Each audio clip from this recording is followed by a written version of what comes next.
خیرکم من تعلم القرآن وعلمہ، تم میں سے بہترین شخص وہ ہے جو قرآن سیکھے اور سکھائے۔ اہدنا الصراط المستقیم، ہمیں سیدھی اور سچی راہ دکھا۔ السلام علیکم ورحمۃ اللہ وبرکاتہ۔ اہلا وسہلا مرحبا، عبدالوہاب آپ کے ساتھ۔ دوستو، حسب معمول آج میں آپ لوگوں کے سامنے سورہ التوبہ آیت نمبر 66 سے 58 تک میں تلاوت کروں گا۔ مجھے لگتا ہے کہ کنفیوژن میں کر رہا ہوں، 66 سے 57 ہے یا 58 ہے، باہر کے دیکھتے ہیں جہاں تک ہو سکتا ہے۔ اس میں جو امپورٹنٹ باتیں ہو رہی ہیں بہت ہی توجہ طلب ہے، آپ غور سے سنیں گے اور ریکارڈ میں رکھیں گے۔ یعنی زکوٰۃ کس طرح تقسیم کیا جائے، بالکل توجہ طلب ہے، کیسے کیسے دیا جائے گا، اس کا معنی مفہوم کو سمجھایا گیا ہے۔ دوسرے، منافقین اور مرتد میں کیا فرق ہے، یعنی نفاق اور ارتداد میں کیا فرق ہے اور کس طرح سے ہوتا ہے یہ بتایا گیا ہے۔ اور تیسری بات کیا ہے، مدینہ کے منافقین ہر آن اور ہر لمحہ منافقت کیا کرتے تھے، وہ رسول اکرم صلی اللہ علیہ وسلم کو ذلیل و رسوا کرنے میں دلچسپی رکھتے تھے۔ نمبر 4، اللہ کا ڈر انسان کے دل کو نرم کر دیتا ہے۔ آخر میں جو آ رہا ہے، اللہ کا ڈر انسان کے دل کو نرم کر دیتا ہے۔ وہ مصلحتاً خاموشی اختیار کرتا ہے تو لوگ سمجھتے ہیں کہ وہ بیوقوف ہے، اور وہ شخص یہ شعر گنگناتا رہتا ہے۔ آپ بھی یہ شعر دیکھ لیجئے، کیا ہے، بدل کر فقیروں کا ہم بھیس غالب، تماشائے اہل کرم دیکھتے ہیں۔ آئیے میں آپ کے سامنے تلاوت کرتا ہوں۔ اعوذ باللہ من الشیطان الرجیم، بسم اللہ الرحمن الرحیم۔ وَمِنْهُمْ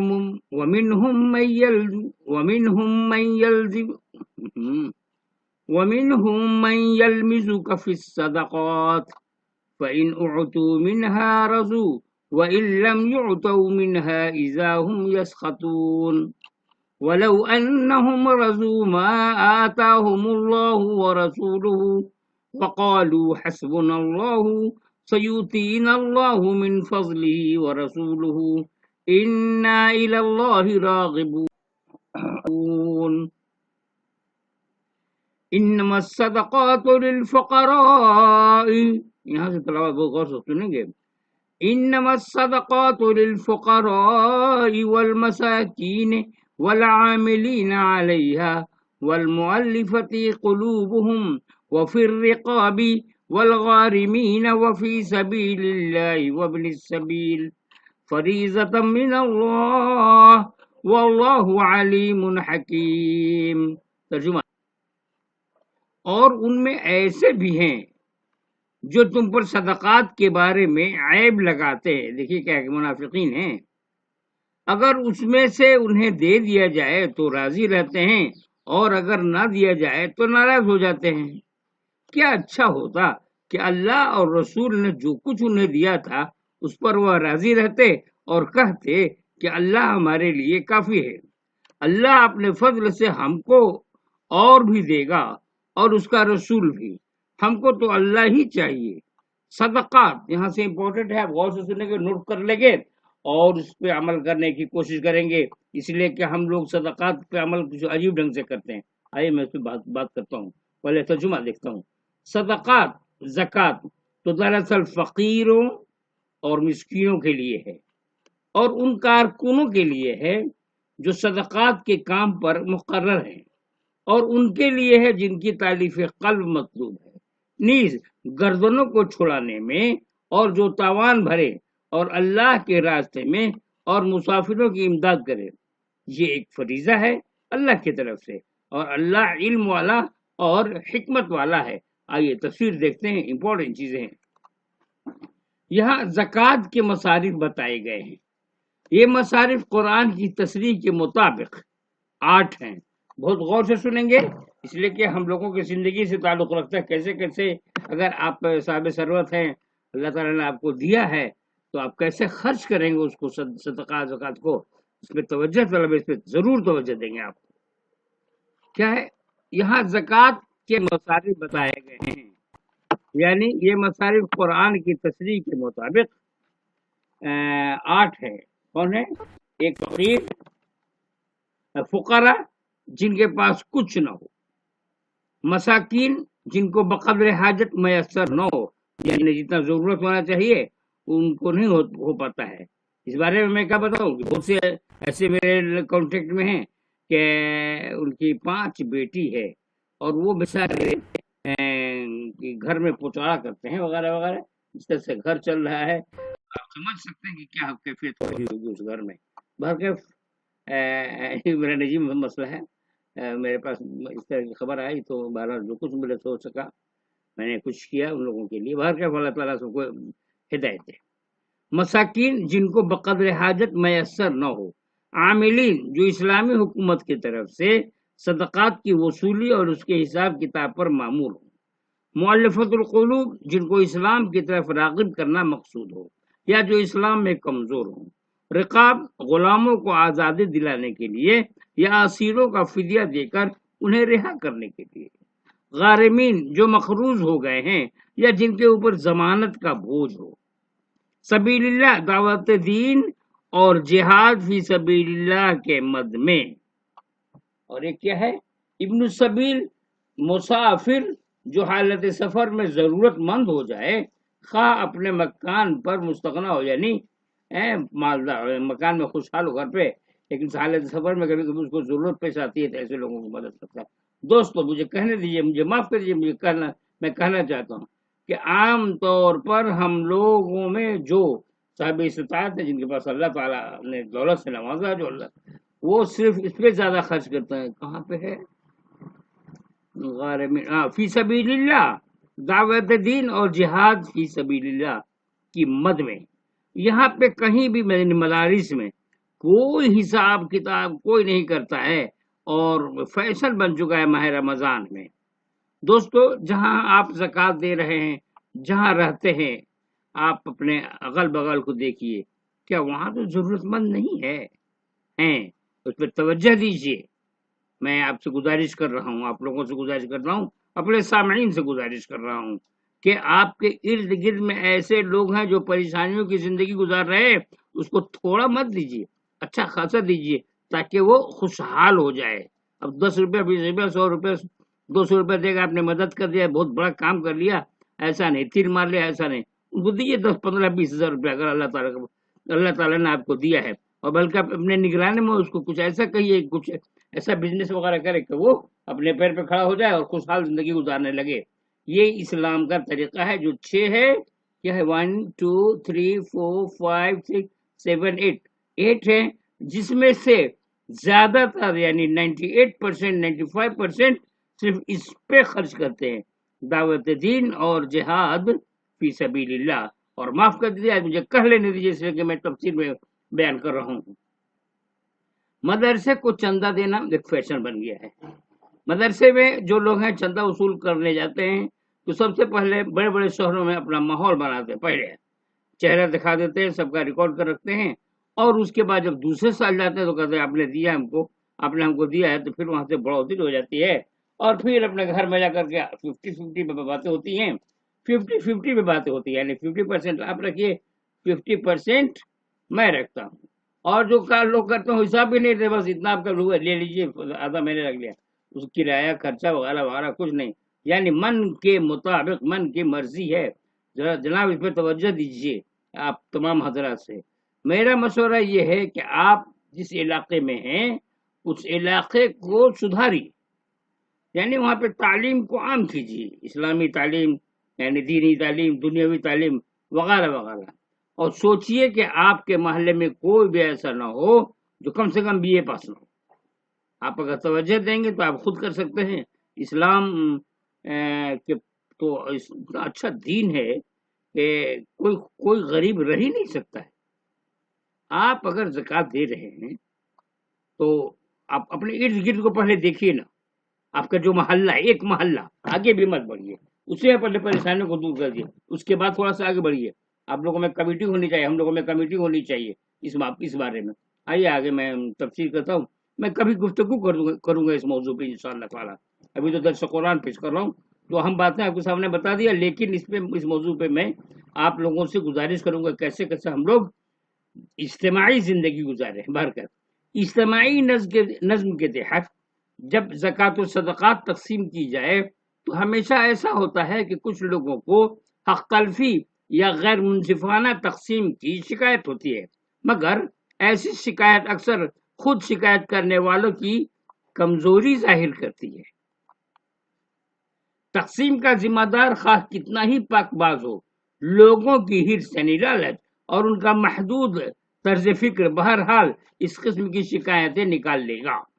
مزید یہ کہ اس قسم کی شکایت سب سے زیادہ آدمی کے اپنے خلاف پڑتی ہے.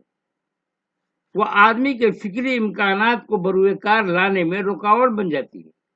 آدمی اگر شکایتی مزاج کو چھوڑ کر ایسا کرے کہ اس کو جو کچھ ملا ہے اس پر وہ راضی ہو جائے اور اپنی سوچ کا رخ اللہ کی طرف کر لے تو اس کے بعد یہ ہوگا کہ اس کے اندر نئی ہمت پیدا ہوگی اور اس کے اندر چھپی ہوئی ایجابی صلاحیتیں جاگ اٹھیں گی.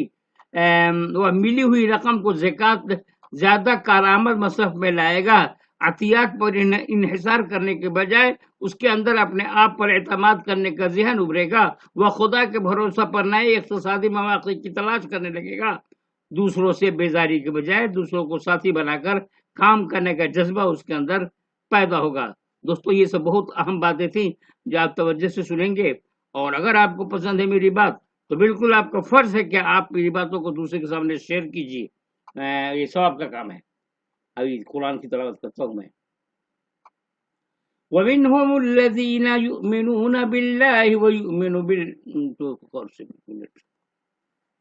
وَمِنْهُمُ الَّذِينَ يُؤْذُونَ النَّبِيَّ وَيَقُولُونَ هُوَ أُذُنٌ قُلْ أُذُنُ خَيْرٍ لَكُمْ يُؤْمِنُ بِاللَّهِ وَيُؤْمِنُ لِلْمُؤْمِنِينَ وَرَحْمَةٌ لِلَّذِينَ آمَنُوا مِنْكُمْ وَالَّذِينَ يُؤْذُونَ رَسُولَ اللَّهِ لَهُمْ عَذَابٌ أَلِيمٌ يَحْلِفُونَ بِاللَّهِ لَكُمْ لَيُرْضُوكُمْ وَاللَّهُ وَرَسُولُهُ أَحَقُّ أَنْ يُرْضُوهُ إِنْ كَانُوا مُؤْمِنِينَ أَلَمْ يَعْلَمُوا أَنَّهُ مَنْ يُحَادِدِ اللَّهَ وَرَسُولَهُ فَأَنَّ لَهُ نَارَ جَهَنَّمَ خَالِدًا فِيهَا ذَلِكَ الْخِزْيُ الْعَظِيمُ. ترجمہ دیکھتے ہیں. اور ان میں وہ لوگ بھی ہیں جو نبی کو دکھ دیتے ہیں. ویری ویری امپورٹنٹ تھنگ ہم لوگوں کو سننا چاہیے. اور ان میں وہ لوگ بھی ہیں جو نبی کو دکھ دیتے ہیں اور کہتے ہیں کہ یہ شخص تو کان ہے، کیونکہ وہ تمہاری بھلائی کے لیے کان ہے. وہ اللہ پر ایمان رکھتا ہے اور اہل ایمان پر اعتماد کرتا ہے، اور وہ رحمت ہے ان کے لیے جو تم میں اہل ایمان ہیں. اور جو لوگ اللہ کے رسول کو دکھ دیتے ہیں ان کے لیے دردناک سزا ہے. وہ تمہارے سامنے اللہ کی قسمیں کھاتے ہیں تاکہ تم کو راضی کرے، حالانکہ اللہ اور اس کا رسول زیادہ حقدار ہے کہ وہ اس کو راضی کرے اگر وہ مومن ہیں. کیا ان کو معلوم نہیں کہ جو اللہ اس کے رسول کی مخالفت کرے اس کے لیے جہنم کی آگ ہے جس میں وہ ہمیشہ رہے گا. یہ بہت بڑی رسوائی ہے. آئیے تاریخی باتیں دیکھتے ہیں تفسیر میں. مدینہ کے منافقین اپنے نجی مجلسوں میں اسلامی شخصیتوں کا مذاق اڑاتے، مگر جب وہ مسلمانوں کے سامنے آتے تو قسم کھا کر یقین دلاتے کہ وہ اسلام کے وفادار ہیں.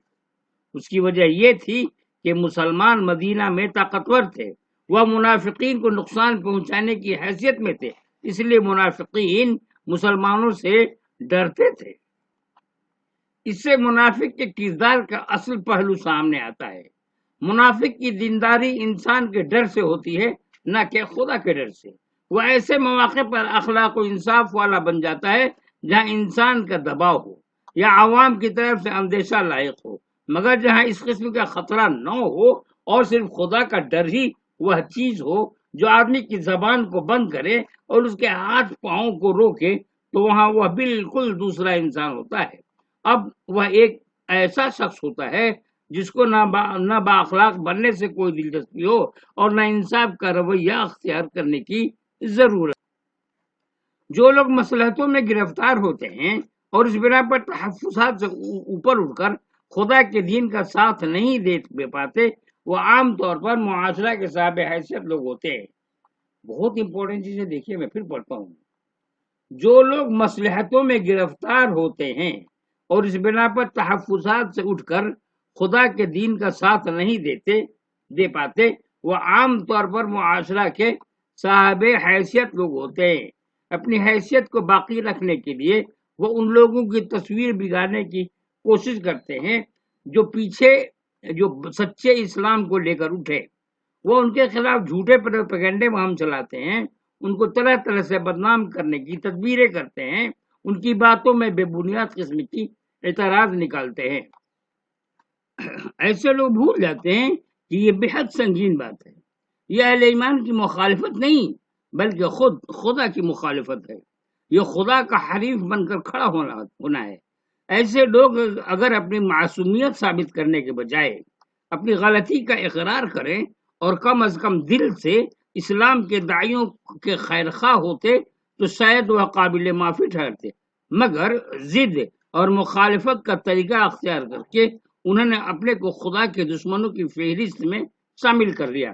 اب رسوائی اور عذاب کے سوا ان کا کوئی ٹھکانہ نہیں۔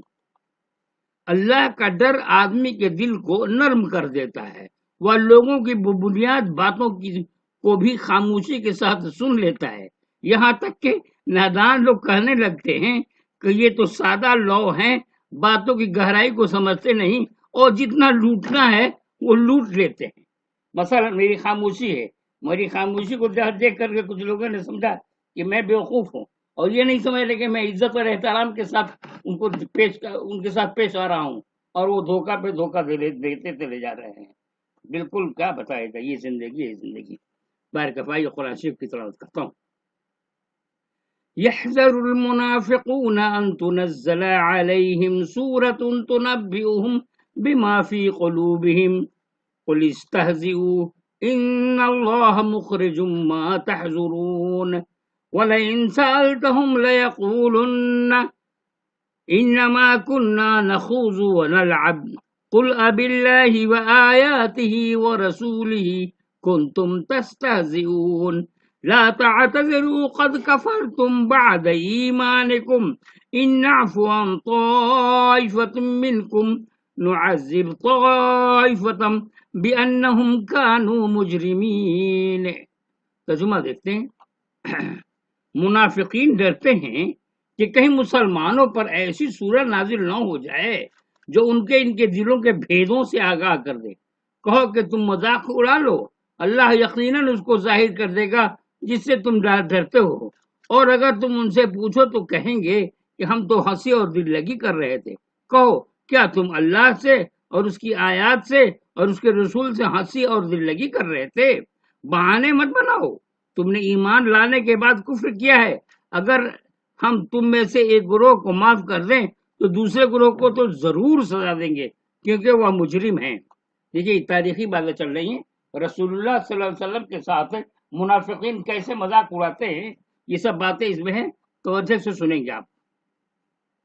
غزوہ تبوک کے موقع پر مدینہ میں یہ فضا تھی کہ جو لوگ رسول اللہ صلی اللہ علیہ وسلم کے ساتھ نکلے وہ ارباب عزیمت شمار ہو رہے تھے، یعنی اچھے لوگ، اور جو لوگ اپنے گھروں میں بیٹھ رہے تھے وہ منافقین اور پست ہمت سمجھے جاتے تھے۔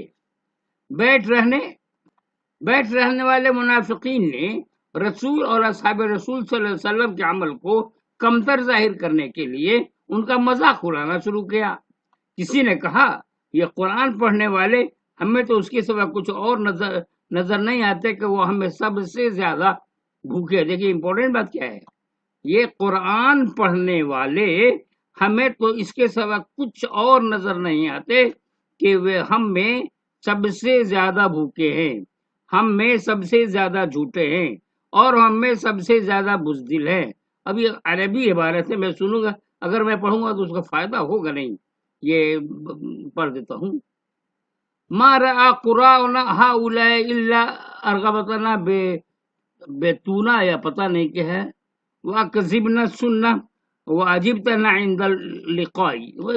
عربی عبارت ہے، باہر کا ہم لوگ اردو سمجھنا ہے، اس لیے اس میں پڑھنے کی ضرورت ہے۔ اگر میں اس کو نہ پڑھوں گا تو میں گناہگار نہیں ہوں گا، اس لیے کہ یہ قرآن کی آیت نہیں۔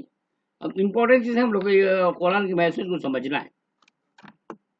بلکہ میں دیکھوں گا تو پڑھ بھی سکتا ہوں۔ لیکن پڑھنے سے آپ لوگوں کو فائدہ نہیں ہوگا.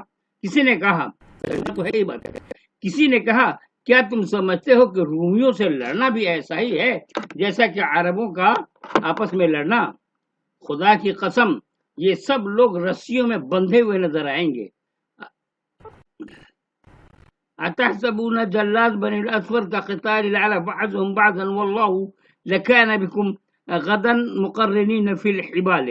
کسی نے کہا یہ صاحب سمجھتے ہیں کہ وہ روم کے محل اور ان کے قلعے فتح کرنے جا رہے ہیں، ان کی حالت پر افسوس ہے. يظن هذا ان يفتح قصور الروم وحصونها. ہیہات ہیہات. یہ تفسیر ابن کثیر کی ہے.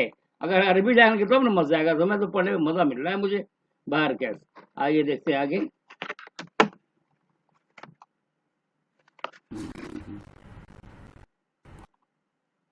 رسول اکرم صلی اللہ علیہ وسلم کو معلوم ہوا تو آپ نے ان لوگوں کو بلا کر پوچھا.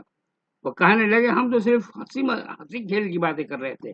انما کننا نخوض ونلعب. یہ قرآن کی آیت ہے، اس کو پڑھنا ضروری ہے، بھی آیتی میں تو ہے. انما کننا نخوض ونلعب. اس کے جواب میں اللہ تعالیٰ نے فرمایا کہ اللہ اس کے احکام اور اس کے رسول کے معاملے میں تم ہنسی کھیلی کر رہے تھے. اللہ اور رسول کی بات ہمیشہ کسی آدمی کی زبان سے بلند ہوتی ہے. یہ آدمی اگر دیکھنے والوں کی نظر میں بظاہر معمولی ہو تو وہ اس کا استہزاء یعنی مذاق کرنے لگتے ہیں، مگر یہ استہزاء اس آدمی کا نہیں جو خود خدا کا ہے. جو لوگ ایسا کریں وہ صرف یہ ثابت کرتے ہیں کہ وہ خدا کے دین کے بارے میں سنجیدہ نہیں ہے. ایسے لوگ خدا کی نظر میں سخت مجرم ہیں. ان کی جھوٹی تعویلیں ان کی حقیقت کو چھپانے میں کبھی کامیاب نہیں ہو سکتی. نفاق امپورٹنس دیکھیے یہاں پہ کیا ہے جو میں نے بحث کیا پہلے بھی. نفاق اور ارتداد دونوں ایک ہی حقیقت کی دو صورتیں ہیں، یعنی ایک ہی یہ دو پہلو ہیں.